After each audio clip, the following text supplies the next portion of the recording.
The alarm rang through the Galactic Council building. Every species representative looked up from their work. The sound meant only one thing: someone needed help badly. Ambassador Hyejin from Earth walked quickly to the main hall. Other ambassadors were already gathering. The large screen at the front showed a scared face. It was a Valerian, one of the peaceful alien species that lived on the border moons. "Please, anyone who can hear this," the Valerian said. His voice shook with fear. "We need help. They came 3 days ago. We tried to talk to them.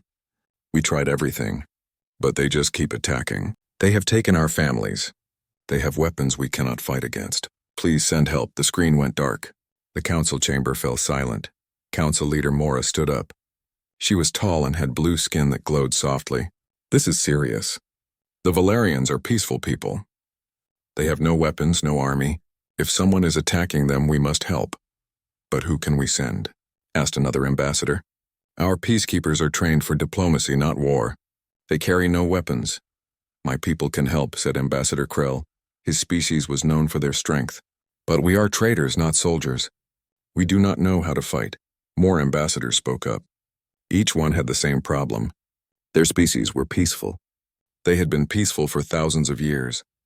The galaxy had been at peace for so long that no one remembered how to fight wars anymore. Hyejin listened quietly. She knew what was coming. She had hoped this day would never arrive. "What about Earth?"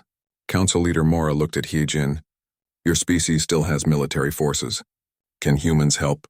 Every eye in the room turned to the human ambassador. Hyejin stood up slowly. She was small compared to most aliens in the room, but something in her eyes made them all pay attention.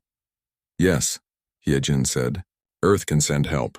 But I need you to understand something first. You are asking humans to do something that most of you stopped doing a very long time ago. You are asking us to fight, to kill, to use violence. We have no choice," Mora said. "The Valerians will die without help." Hyejin nodded slowly. "I know. I will contact Earth immediately. But please remember this moment. Remember that you asked for this." She left the council hall and went to her private office. The room was small and simple. She sat at her desk and opened a secure communication line to Earth. The face that appeared on her screen was stern and serious. "General Park," Hyejin said. "We have a situation. The council needs military assistance." The general listened as Hyejin explained everything. When she finished, he was quiet for a long moment. "You know what this means," he said finally. "If we send regular forces, it could take weeks. People will die while we prepare. But if we use Protocol Nightfall, I know," Hyejin said. "But we have no time. The Valerians are dying now." General Park sighed. "I will need authorization from the top. This is not something we do lightly." "Get it," Hyejin said. "I will take full responsibility." 3 hours later, the authorization came through. General Park appeared on her screen again. "Protocol Nightfall is active," he said. "Commander Nari will lead the operation. The team is being assembled now." "How long?" Hyejin asked. "They will launch in 12 hours. Arrival at the Valerian moon in 72 hours. Hyejin closed the communication and sat back in her chair. She felt tired suddenly. She had just done something that could not be undone. The galaxy was about to learn what humans really were. Far away on Earth, in 5 different locations, 5 people received messages on their private screens. Each message was short and simple. "You have been activated. Report for extraction immediately." In a maximum security prison buried deep underground, Taesung read his message without emotion. He had been in this cell for 8 years.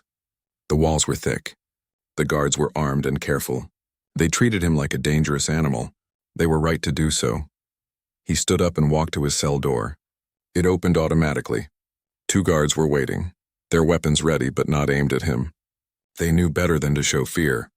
"This way," one guard said. Taesung followed them silently. He knew where they were going. He had always known this day might come. Part of him was glad. The cell had been boring. In a facility hidden in the mountains, Bora smiled when she read her message. She had been alone in this place for 5 years. They kept her away from all computers, all networks, all technology. They were afraid of what she could do, but they were stupid. She had already hacked their security system 2 years ago. She just never told them. It was more fun to watch them think they were in control. The door to her room opened. A woman in a military uniform stood there. "Time to go," the woman said. "Finally," Bora said. "I was getting bored." In a wilderness compound in the far north, Sang-min was sitting by a small fire when the message came. He had been here for 6 years. They let him live outside, let him hunt and fish and be alone. It was better than the cell they had kept him in before. He stood up and looked at the forest around him. He would miss this place. But he would not miss being alone. He packed his few belongings and started walking toward the compound gates.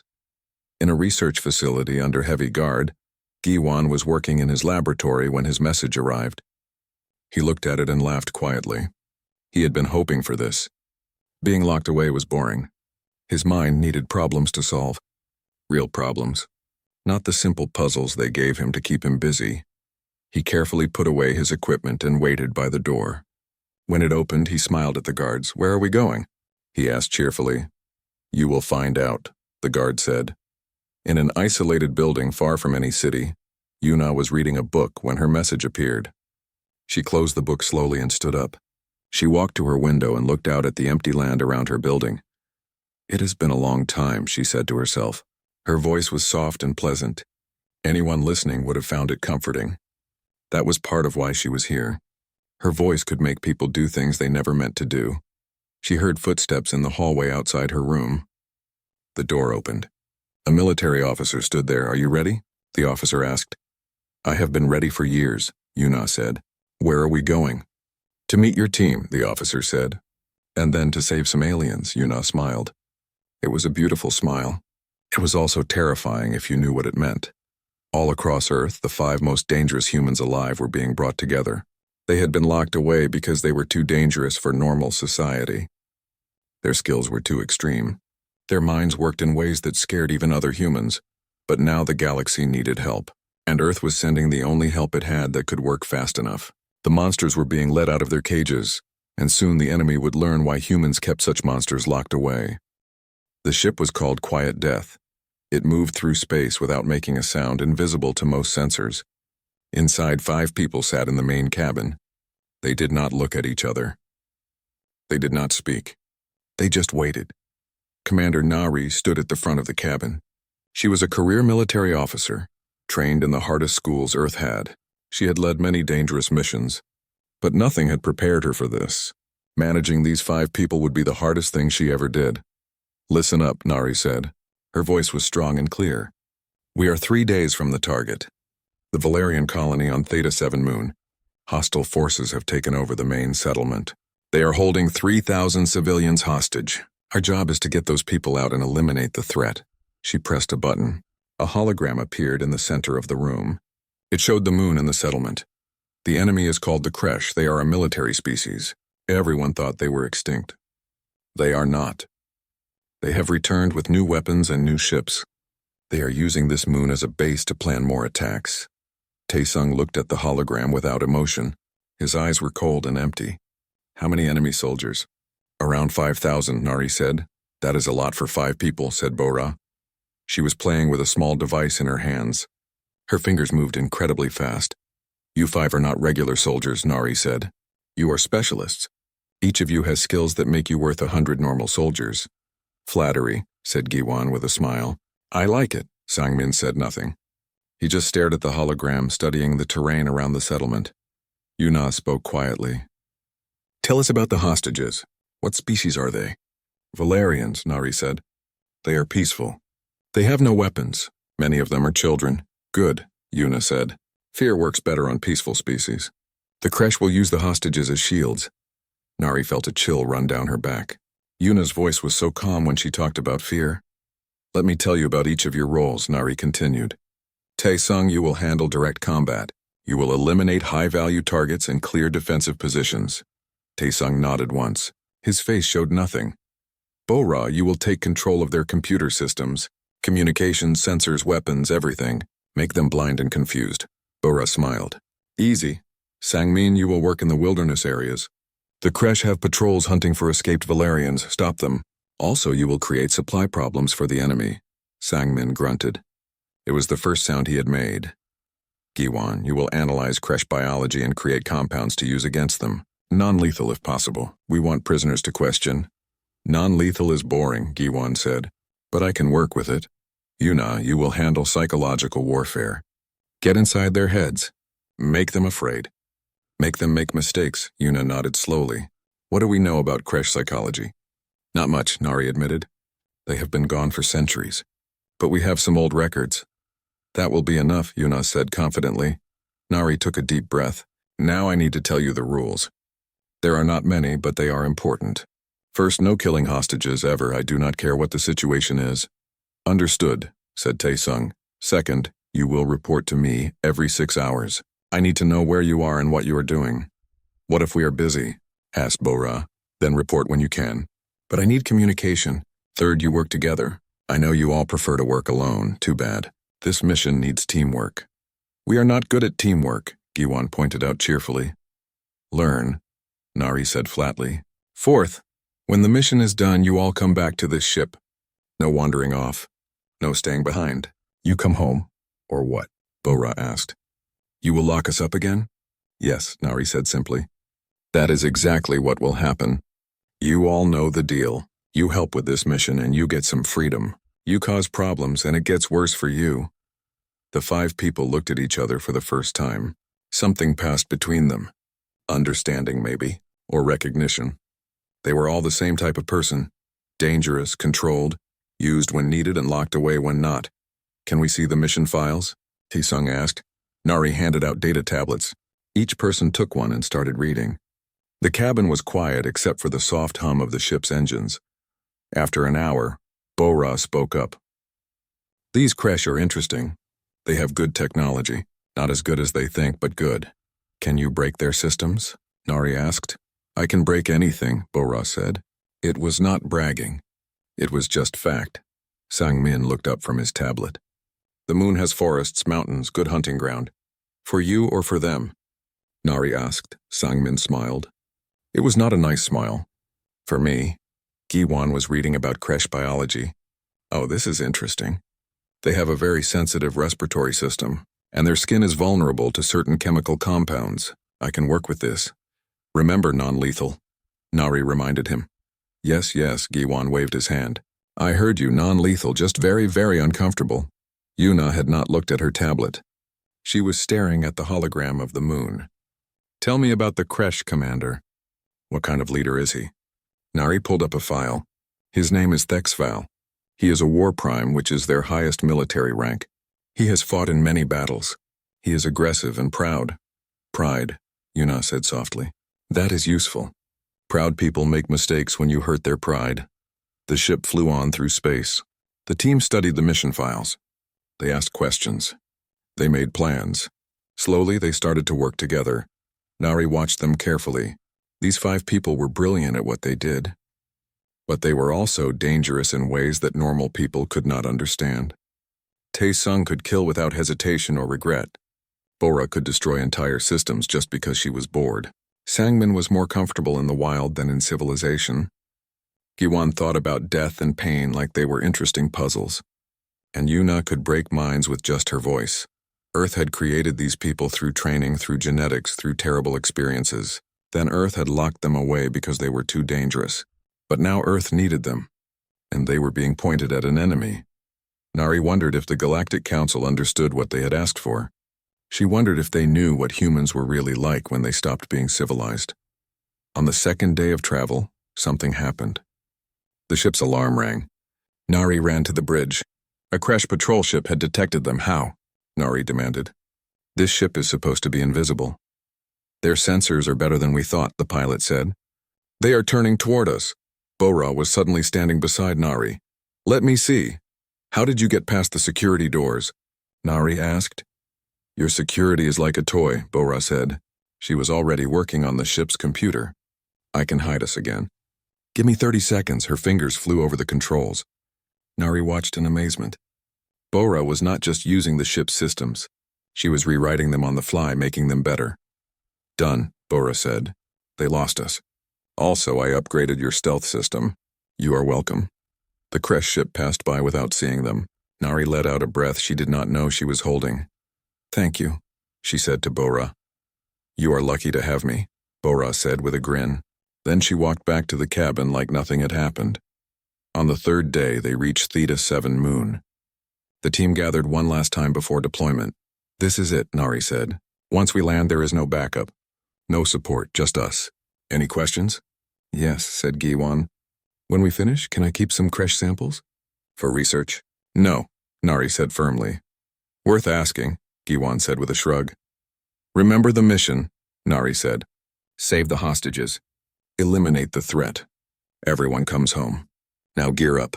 We land in 1 hour. The 5 most dangerous humans alive prepared for battle. They checked their weapons. They reviewed their plans. They did not talk much. They did not need to. Each of them knew what to do. And far below, on the surface of Theta 7 Moon, the Kresh had no idea what was coming for them. The drop pods landed in the forest outside the settlement. It was night on Theta 7 Moon. The darkness was complete. Perfect for what came next. Taesung stepped out of his pod first. He wore black combat gear and carried simple weapons. A rifle, a pistol, and several knives. He did not need fancy equipment. He was the weapon. He moved into the darkness without a sound. His first target was a Kresh guard post 2 kilometers away. He reached it in 15 minutes, moving through the forest like a ghost. The guard post had 6 Kresh soldiers. They were big creatures, almost 3 meters tall with thick armor-like skin. They carried heavy weapons and looked dangerous. Taesung watched them for exactly 2 minutes. He studied their patrol patterns, their blind spots, their habits. Then he moved. The first Kresh died without making a sound. Taesung's knife found the weak spot in his neck armor. The second Kresh turned at the sound of the body falling. Taesung shot him twice in the head. The silenced rifle made only soft clicks. The other 4 Kresh shouted and raised their weapons. They sprayed fire into the darkness. Taesung was not there anymore. He had moved to a new position. He shot 2 more Kresh before they could react. The last 2 Kresh ran. Taesung followed them calmly. They were fast, but he was faster. He caught them 30 meters from the guard post. 2 more shots. Silence returned to the forest. Taesung spoke into his radio. Guard post 7 clear, moving to target 8. In orbit above the moon, Bora sat in the ship's computer room. Arrays of screens surrounded her. She was smiling. Let's see what you have, Kresh, she muttered. Her fingers moved across the keyboards. Code flowed across the screens faster than normal eyes could follow. She was not just hacking into the Kresh systems. She was learning them, understanding them, becoming part of them. The Kresh had good security, military-grade encryption, multiple firewalls, isolated networks. It would have stopped any normal hacker. Bora was not normal. She found the first weakness in 30 seconds. A communication relay with outdated software. She slipped through it like water through cracks. Once inside, she spread through their systems like a virus. Too easy, she said. They have not updated their security in years. She reached the main security network. Cameras, sensors, alarms, everything. She did not shut them down. That would alert the Kresh that something was wrong. Instead, she recorded what they were seeing, then played the recording back to them in a loop. Now the Kresh security system showed them an empty, peaceful night. Meanwhile, Taesung was killing their guards one by one. Bora moved deeper into the network. She found their communication system and smiled. Hello, friends. Let me introduce some chaos. In the wilderness on the far side of the moon, Sangmin tracked a Kresh patrol. There were 8 of them, moving through the forest and searching for escaped Valerian civilians. Sangmin followed them for an hour. He stayed downwind. He moved when they moved, stopped when they stopped. He was patient. The forest was his home. The patrol entered a narrow valley. Sangmin went ahead of them and set up a simple trap. He tied thin wire across the path at ankle height. He covered it with leaves. Then he climbed a tree and waited. The first Kresh tripped over the wire. He fell forward with a crash. The others stopped and looked around nervously. Sangmin dropped from the tree onto the nearest Kresh. His knife sank into the weak spot behind the creature's jaw. The Kresh died instantly. Sangmin rolled away as the others opened fire. He disappeared into the forest. The Kresh fired at shadows and trees. They hit nothing. Sangmin moved in a circle around them. He waited for one to separate from the group. It took 10 minutes. One Kresh went to check behind a large rock. Sangmin was waiting there. Another quick kill. The remaining Kresh were panicking now. They fired wildly into the forest. They shouted to each other in their harsh language. They could not see their enemy. They only knew that their friends were dying. Sangmin picked them off one by one. It took another hour. When he was done, 8 Kresh bodies lay scattered through the valley. Sangmin did not look at them. He was already tracking the next patrol.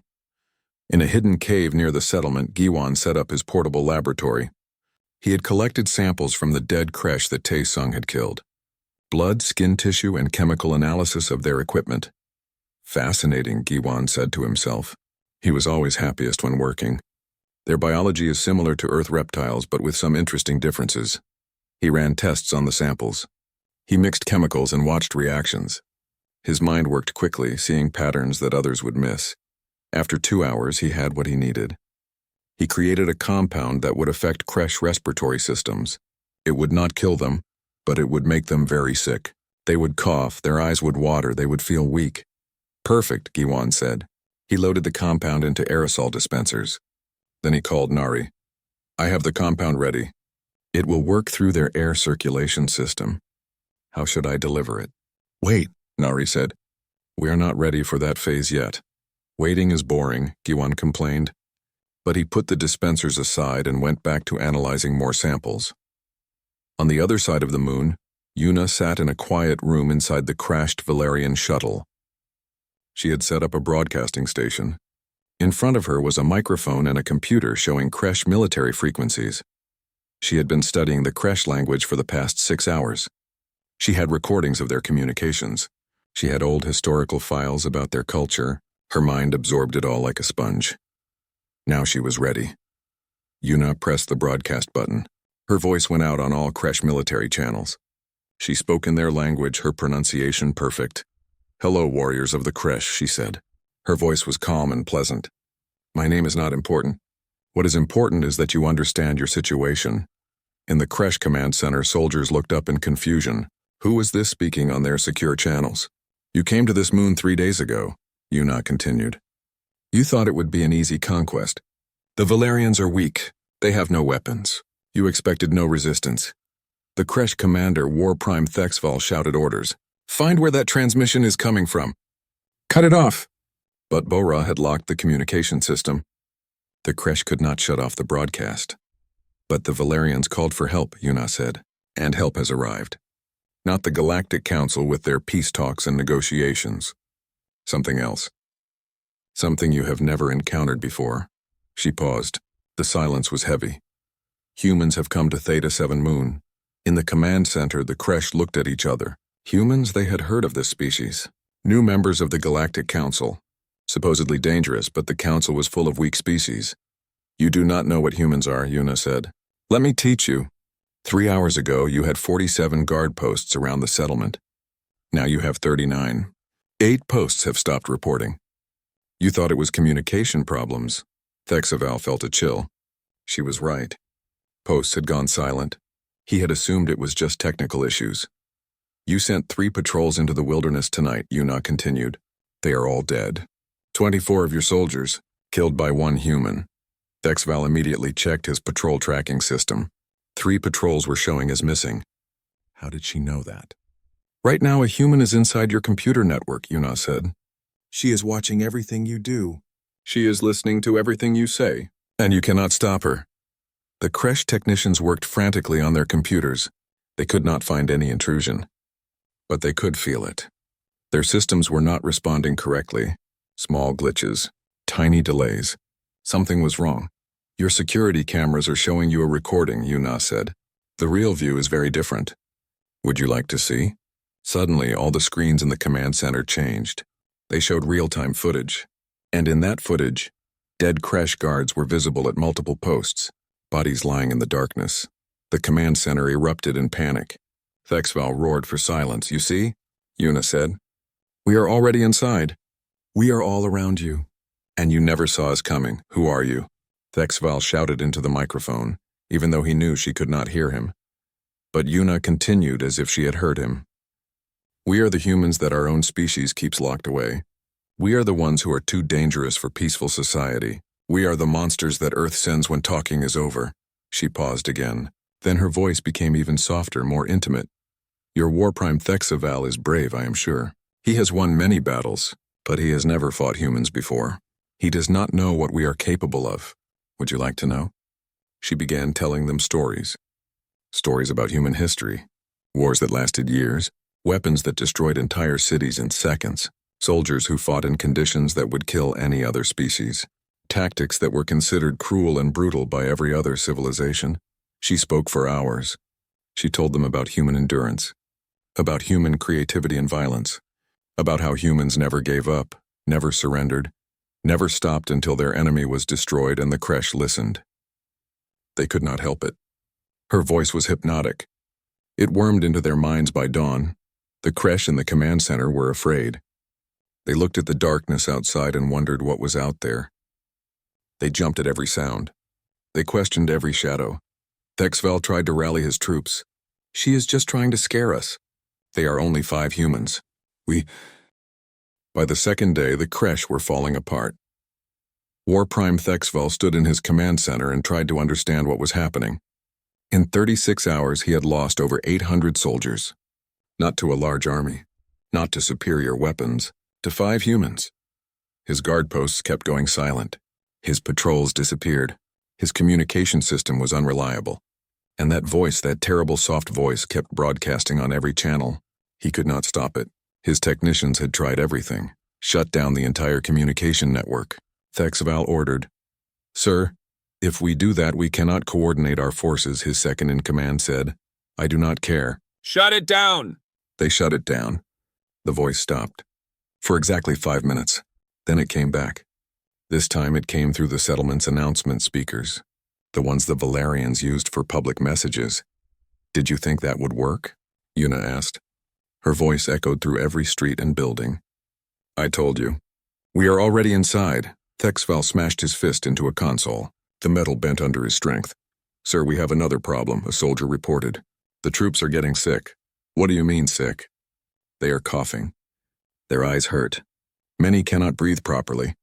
It started an hour ago in the East Barracks. Now it is spreading." Thexval ran to the barracks. Inside, dozens of creche soldiers lay on beds, gasping for air. Their eyes were red and streaming water. They coughed constantly. "What is this?" Thexval demanded. "We do not know, sir," the medical officer said. "It is not a disease.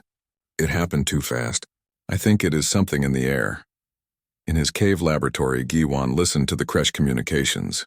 He smiled. His compound was working perfectly. Non-lethal like Nari wanted, but very effective. He had released it into the creche water supply 6 hours ago. As the water evaporated from their cooling systems, it spread through the air. Now it was in every building the creche occupied. "Science is wonderful," Giwan said happily. He prepared another batch of the compound. This one would be stronger. Tae-sung moved through the settlement like death itself. He had killed over 200 creche soldiers in 2 days. He did not feel tired. He did not feel anything. He just continued his mission. He found a creche supply depot and set explosive charges. He waited until soldiers came to investigate, then detonated the charges. The explosion destroyed the depot and killed 20 more creche. He moved to the next target without looking back. Commander Nari watched everything from the ship in orbit. She had video feeds from the team's cameras. She had access to all the data Bora was gathering. She saw the creche forces slowly being destroyed. Part of her was impressed. The team was incredibly effective. They worked together without even trying. Each person's actions supported the others. But another part of her was disturbed. The violence was so efficient, so cold. These 5 people were not soldiers following orders. They were weapons being used. And they were very, very good at their purpose. "Nari," Bora's voice came through the radio. "The creche are planning something.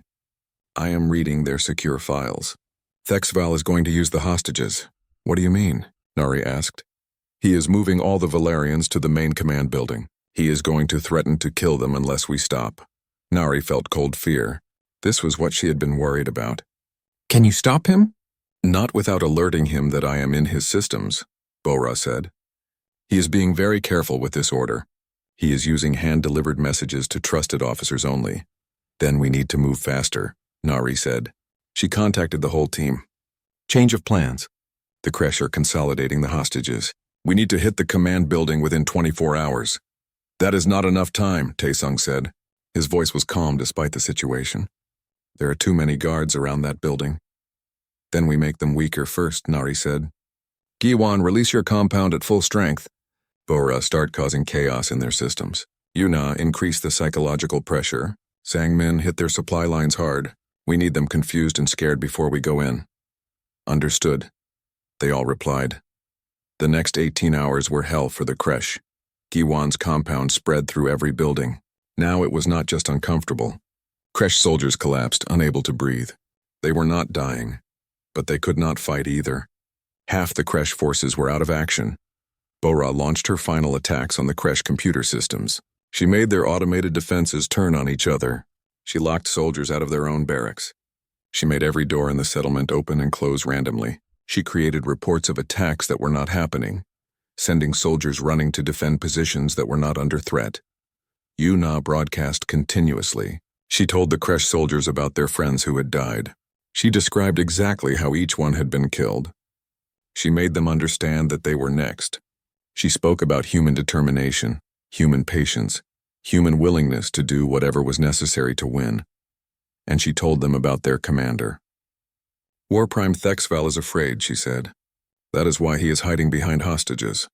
That is why he is keeping civilians as shields. Your proud warrior leader is using children to protect himself. The words cut deep. Creche culture valued honor and bravery. Using hostages was shameful. The soldiers began to look at their commander with doubt. Sang Min destroyed 3 supply convoys in one night. Food, ammunition, medical supplies, all gone. He left the wreckage burning. He left signs that said humans were here in creche language. The creche forces were breaking. They were sick, confused, scared, and losing faith in their leader. They had started with 5,000 soldiers. Now less than 2,000 were still able to fight. And they did not want to fight anymore. They wanted to leave this moon and never come back. But they could not leave. Thexval had ordered all ships grounded. He knew that if he let anyone leave, everyone would run. On the 3rd day, Nari gathered the team for the final assault. The hostages are all in the main command building, she said, showing them the building layout. 2,000 Valerian civilians. Thexval has his remaining forces around and inside the building. This is our hardest challenge yet. How do we get them out? Taisung asked. We do not go in shooting, Nari said. Too much risk to the hostages. We need to be surgical. Bora, can you control the building systems? Yes, Bora said. Lights, doors, ventilation, everything. Giwan, can you make a compound that will only affect the creche? Something that will not hurt the Valerians. Giwan thought for a moment. Yes, Valerians have different biology. I can make something that will work on creche, but not them. Give me 2 hours. Do it. Sangmin, I need you to create diversions. Make the creche think we are attacking from multiple directions. Sangmin nodded. Yuna, keep broadcasting. I want Thexval's soldiers questioning him. They already are, Yuna said. I will push them further. Taesung, you and I will go into the building. Once the creche are incapacitated by Giwan's compound, we extract the hostages. What about Thexval? Taesung asked. We take him alive if possible, Nari said. The Galactic Council will want to question him. They prepared for 6 hours. Each person got ready in their own way. Taesung checked his weapons. Bora studied the building systems. Giwan created his compound. Sangmin scouted the area around the building. Yuna crafted her final broadcast. As night fell on the 3rd day, everything was ready. All teams, this is Nari, the commander said into her radio. Execute the final assault. Remember, the hostages are the priority. Everything else is secondary. Understood? 5 voices replied. The last battle for Theta 7 Moon was about to begin, and War Prime Thexval, surrounded by hostages and what remained of his army, had no idea that he had already lost. The humans were coming, and they were bringing the end with them. The attack began at midnight. Sangmin set off explosions on the east side of the settlement. Fire and smoke rose into the night sky. Creche soldiers ran toward the blasts, thinking they were under attack from that direction. Then more explosions came from the west. Then the north. Sangmin was everywhere and nowhere, setting charges and disappearing before the creche could respond. Inside the command building, Thexval watched the chaos. They are trying to divide our forces. Keep the main strength here protecting the building. But his soldiers were panicking. They ran toward each explosion, leaving their posts empty. The careful defensive positions Thexval had planned fell apart. Bora watched the building systems on her screens. Now, she whispered. Every light in the command building went out. Complete darkness fell. The creche soldiers shouted and turned on their emergency lights. Bora let the light stay off for exactly 30 seconds, long enough to cause fear. Then she turned them back on. Then off again, then on. She played with them, making the creche nervous and confused. Yuna's voice came through every speaker in the building. War Prime Thexval, your soldiers are abandoning their posts. Your defenses are broken. Your army is defeated.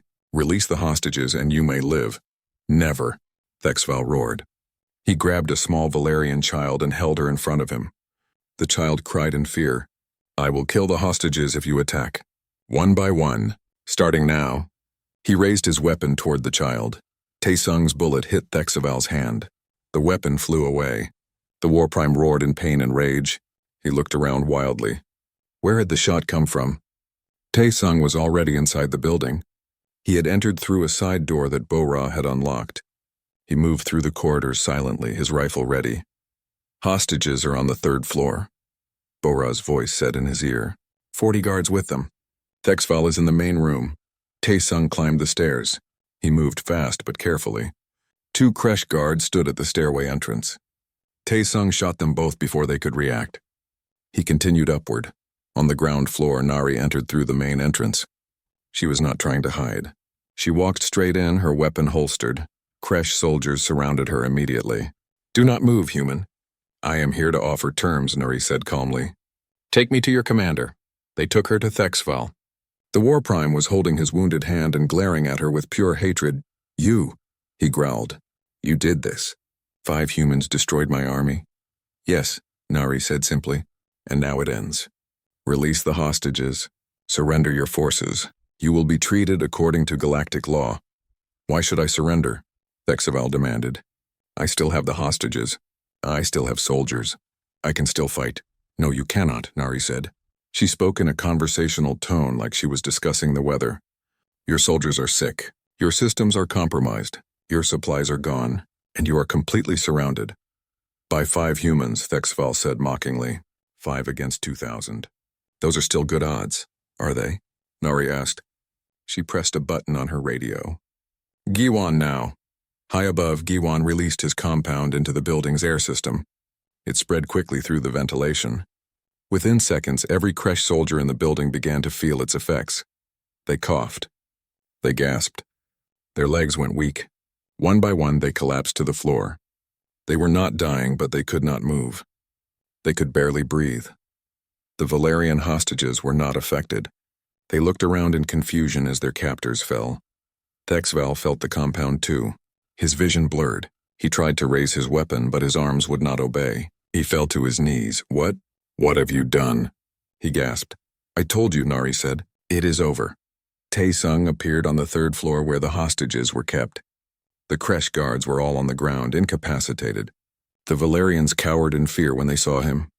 I am here to help, Taesung said. His voice was flat and emotionless, but he tried to sound reassuring. Follow me. Stay together. Do not touch the creche soldiers. He led them down the stairs and out of the building. Other Valerians joined them from different rooms. They moved quickly, frightened but hopeful. Outside, Sang-min was waiting. He had set up a safe area away from the settlement. This way, he said gruffly. Hurry! The Valerians ran toward safety. 3,000 civilians, all unharmed. They had been hostages for 3 days, living in fear. Now they were free. Back inside the command building, Nari stood over Thexval. The War Prime could barely lift his head. Why? He asked weakly. Why did your species send you? The council asked for help. They could have sent negotiators, peacekeepers. Why send soldiers? We are not soldiers, Nari said quietly. Soldiers follow rules. They have honor and restraint. We are the humans that Earth keeps locked away because we are too dangerous for normal society. We are what humans become when they stop being civilized. She knelt down so she could look Thexval in the eyes. You wanted to show strength by attacking peaceful people. You thought the galaxy was weak. You were wrong. The galaxy is not weak. It is just peaceful. But peace is only possible because species like yours are kept away. And when you threaten that peace, species like mine respond. We are not evil, Nari continued. We are just willing to do what others will not. We are willing to be monsters so that the innocent can remain innocent. That is what you faced here. Not an army, not heroes. Just 5 humans who were pointed at a problem and told to solve it. Thexval said nothing. He could not. The compound had fully taken effect. He lay on the floor, unable to move, his proud warrior spirit finally broken. Bora's voice came over the radio. Nari, I am reading crash ships approaching reinforcements. They will be here in 4 hours. Can you stop them? Nari asked. Better. I can turn them around. Give me a minute. Bora's fingers flew across her keyboards. She hacked into the approaching ships and sent them false orders. The ships turned away, their crews believing they had been recalled. Done, Bora said. They think there is an emergency back at their home world. They will not come back. Yuna made one final broadcast. This one was not for the crash on the moon. It was transmitted to Kresh space on all frequencies. This is a message for the Kresh Empire, she said. Your invasion of Theta 7 has failed. Your war prime has been captured. Your soldiers have been defeated. If you send more forces, they will be defeated too. The Galactic Council is protected. Remember this day. Remember what happened when you attacked peaceful people. And remember the name, humans. The message spread through Kresh space. Leaders heard it. Warriors heard it. Citizens heard it. And they learned about the species that had destroyed an entire invasion force with just 5 individuals. The Kresh Empire quietly withdrew from all border regions. They sent a message to the Galactic Council apologizing for Thexval's unauthorized actions. They promised it would not happen again. The Galactic Council knew the truth. The Kresh were terrified. They had seen what humans could do. On Theta 7 Moon, the cleanup began.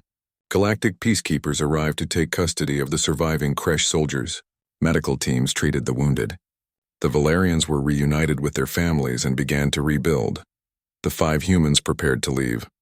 They gathered at their ship one last time. Good work, Nari said. It felt inadequate, but she did not know what else to say. It was interesting, Bora said. She was copying galactic technology data onto her personal drives. Their computer systems were fun to break. Can I keep some samples? Giwan asked hopefully. No, Nari said again. Sangmin just grunted. He was ready to go home, or at least back to his wilderness facility. Yuna looked at the settlement in the distance. They will remember us, she said quietly. The Valerians, the Kresh, the Council. They will remember what humans did here. Is that good or bad? Nari asked. Both, Yuna said. They will be grateful. But they will also be afraid. Fear is useful, but it is dangerous too. They boarded the ship and left Theta 7 Moon behind. The journey back to Earth was quiet. Each person retreated into their own thoughts. When they reached Earth, each team member was returned to their facility. Back to their cells. Back to isolation. The mission was over. Tae-sung went back to his underground prison. The guards locked his cell door. He lay on his bed and stared at the ceiling. For 3 days he had felt alive. Now he felt nothing again. But he was satisfied. He had done his job well. Bora returned to her mountain facility. They took away her equipment and sealed her in her room away from all technology. She smiled. She had already memorized everything she needed. She would spend months analyzing what she had learned. Sang-min was taken to his wilderness compound. He walked into the forest without looking back. He had killed many enemies. He had protected innocents. He had been useful. That was enough. Giwan went back to his research lab under guard. He hummed happily while organizing his notes. He had learned so much about Kresh biology. He was already planning new compounds and chemicals. Yuna returned to her isolated building. She sat in her room and thought about the Kresh soldiers she had broken. She felt no guilt. They had been enemies. But she wondered if she had gone too far.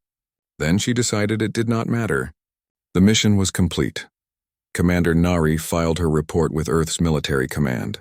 Mission success. All objectives achieved. All team members returned. 0 friendly casualties. But she added a personal note at the end. These 5 individuals are incredibly